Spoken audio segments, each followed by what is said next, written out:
उठे और मैं उस पार हूँ मौला।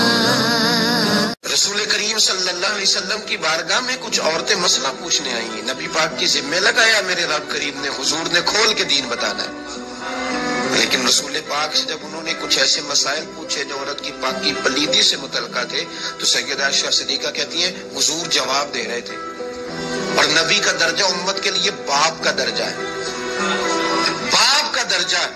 वह बाप से बेटी सवाल पूछ रही है और हुजूर जब जवाब दे रहे हैं उस खातून को, और हुजूर ने ही तो बताना है और जिम्मा भी है। लेकिन जब करीम रसूल बता रहे थे ना, तो हजरत आयशा कहती हैं हुजूर ने बातें करते करते अपने दोनों दस्ते मुबारक अपने चेहरे पे रख लिए। हुजूर ने आंखें छुपा ली क्योंकि वो बात इस तरह की थी। यहाँ तो हाल ही कोई नहीं, यानी दो दोस्त मिलके बैठे हैं तो वो माज़अल्लाह एक दूसरे को इस तरह की गलत गालियां दे रहे हैं। कहते नहीं हम फरैक हैं। ये बेतकल्लुफी नहीं, ये बेहयाई।